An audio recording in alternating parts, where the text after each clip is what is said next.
This channel does not promote any violent, harmful, or illegal activities. All content provided by this channel is meant for an educational purpose only.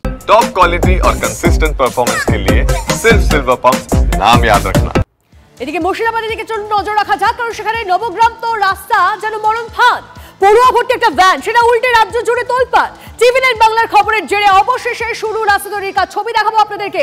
সকাল থেকে শুরু হয়েছে রাস্তা সংস্কারের কাজ। যে ছবি দেখছেন আপনারা, অবস্থা দেখুন, একটা রাস্তা না বড় বড় গর্ত শুধুমাত্র। পড়ুয়া ভর্তি ভ্যান, সেই ভ্যান উল্টে রাজ্য জুড়ে তোলপাড় শুরু হয়েছে এবং আমরা টিভি9 বাংলা এই খবর বারবার করে দেখিয়েছি এবং সেই খবরের জেরে অবশেষে তৈরি হয়েছে রাস্তা তৈরির কাজ শুরু হয়েছে। সকাল থেকে শুরু হয়েছে রাস্তা সংস্কারের কাজ। যে ছবি আপনারা এই মুহূর্তে দেখছেন, টিভি9 বাংলার খবরের জোরে নড়ে চড়ে বসলো প্রশাসন। আর যেভাবে ছবি দেখাচ্ছি আপনাদেরকে, দেখুন একের পর এক গাড়ি বা ভ্যান সেগুলো কিভাবে রাস্তার মধ্যে, এই যে এই ছবিটা দেখুন, পুরো পড়ুয়া ভর্তি একটা ভ্যান, স্কুলের ভ্যান, সেই ভ্যান পুরোটা উল্টে গেছে। পড়ুয়া ভর্তি ভ্যান, সেই ভ্যান উল্টে রাস্তায় পড়ে রয়েছে। মুর্শিদাবাদের নবগ্রামের ছবি এটা, মুর্শিদাবাদের নবগ্রামে সেই ছবি দেখাচ্ছি আপনাদেরকে। পড়ুয়া ভর্তি ভ্যান, সেই ভ্যান দেখুন চোখের সামনে কিভাবে উল্টে পড়ে রয়েছে একটা পড়ুয়া ভর্তি ভ্যান। রাস্তার এই তো অবস্থা। বাস্তব ছবি টিভি9 বাংলা দেখায় গ্রাউন্ড জিরো থেকে। আর একটা লরির ছবি, যে ছবি এই মুহূর্তে আপনারা দেখছেন, চাকার কতটা অংশ ঢুকে গেছে দেখুন, যেন চাকার নিচে কিছু নেই, মানে নিচের অংশটাই নেই, পুরোটাই রাস্তার ভেতরে ঢুকে গেছে। এই হচ্ছে রাস্তার ছবি। আর এই ছবি বারবার করে আমরা দেখিয়েছি, টিভি9 বাংলা বারবার করে দেখিয়েছি। তারপর এখনো অবধি কি ছবি সেই রাস্তার, কথা বলবো আমাদের প্রতিনিধি কৌশিক আমাদের সঙ্গে রয়েছে একেবারে গ্রাউন্ড জিরো থেকে। কৌশিক, আমরা এই মরণ ফাঁদ, অর্থাৎ মরণ ফাঁদ বলা যে রাস্তা, সেই রাস্তা ছবি বারবার করে দেখিয়েছি, তুমি সেই ছবি বারবার করে তুলে ধরেছো। তারপর এখনো অবধি নড়েচড়ে বসলো প্রশাসন, কাজ শুরু হলো অবশেষে। দেখো, আমরা এই ছবি গতকাল দেখিয়েছিলাম, তারপর আজ সকাল থেকে কিন্তু নড়ে চড়ে বসেছে প্রশাসন। যে এলাকায় যে খালখন্দ ভর্তি হয়েছিল, সেই খালখন্দ এলাকা কিন্তু পূরণের কাজ করা হচ্ছে, অর্থাৎ সকাল থেকে কিন্তু সংস্কারের কাজ হচ্ছে।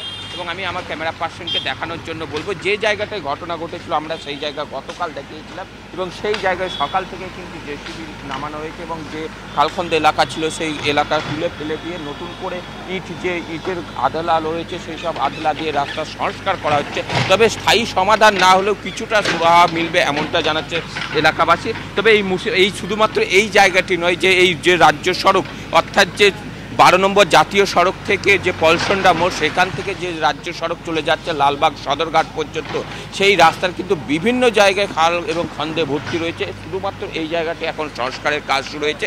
এখানে রয়েছে ঠিকাদার সংস্থার লোকজন। এই রাস্তার কাজ কত দূর চলবে?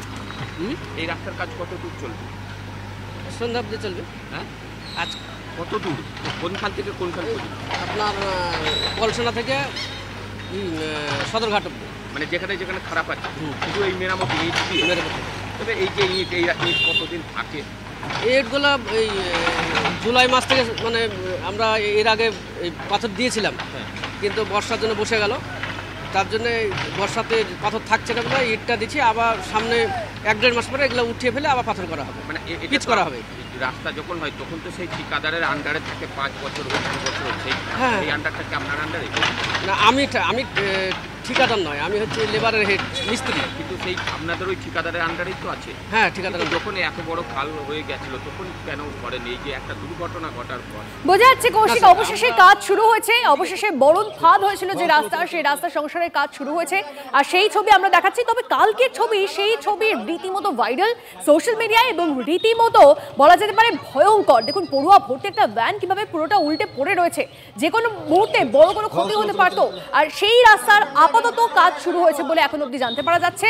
এবং সেই ছবি আরো একবার আপনাদেরকে দেখাচ্ছি। গতকাল পড়ুয়া ভর্তি ভ্যান চোখের সামনে কিভাবে উল্টে গেল দেখুন।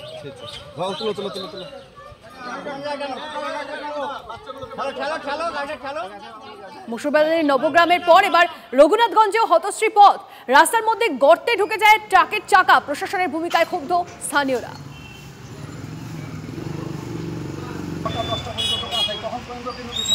গভীর রাত্রে খাল করে চলে গিয়েছে, এটা তো তারই অসুবিধা হবে, সেটা তো জানতে হবে।